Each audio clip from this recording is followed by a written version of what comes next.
Not since it staged the Olympic Games in 1980 has Moscow closed its streets for a major sporting event. Recently the streets were barricaded in an historic event that saw the crowds cheering once again for their sporting heroes.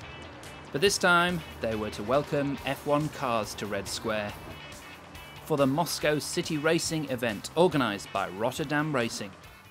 1 year ago we started with this project, and it was, well, we never believed that we could get all the permissions from the Moscow government, from the Kremlin administration, from the presidential administration, but in the end we succeeded, and don't ask me how, but we succeeded.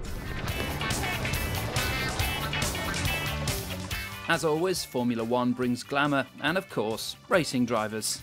Nico Rosberg jumped at the chance to drive an F1 car around Moscow and explained just what he had in store for the crowds. First of all, some speed from this Formula One car. It depends also how bumpy it is, how fast I can go. I'm not sure yet. Then other than that, some burnouts, some noise, so it should be fun.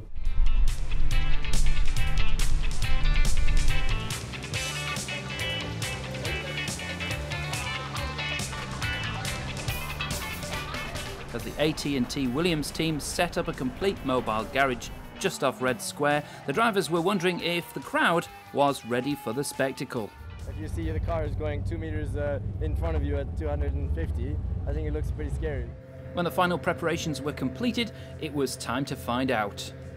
A temporary street route saw Nico start his lap next to Red Square, run past the Kremlin, around the embankments of the Moscow River, and finish at the Bolshoi Theatre Square.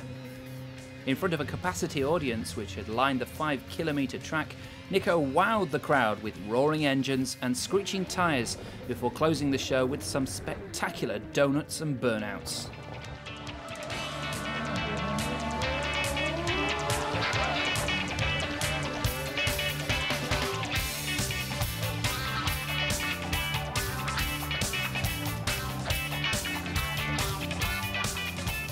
It would be a really interesting place to go for Formula One, I think.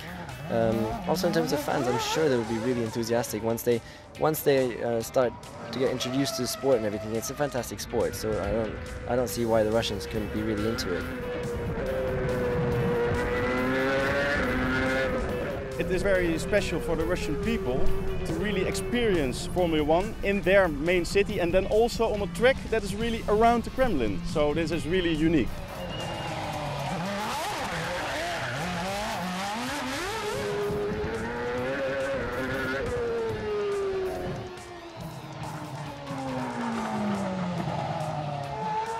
Over in the UK, as if looking for some help from the Cape Crusader, recently the Toyota Formula One team was out on the track with a promotional event for a new Batman movie. The iconic Batmobile, also known as the Tumbler, was paraded sedately alongside the Toyota TF108 race car.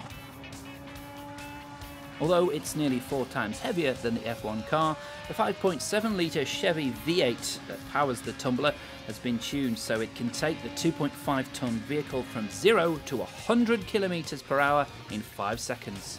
Still no match for an F1 car that can usually get to 100 and back to 0 in just about the same time.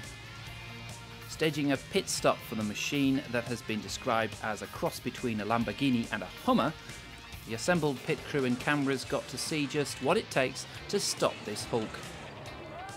Resembling a crouch bat, the car started its fictional life when Batman modified a military vehicle.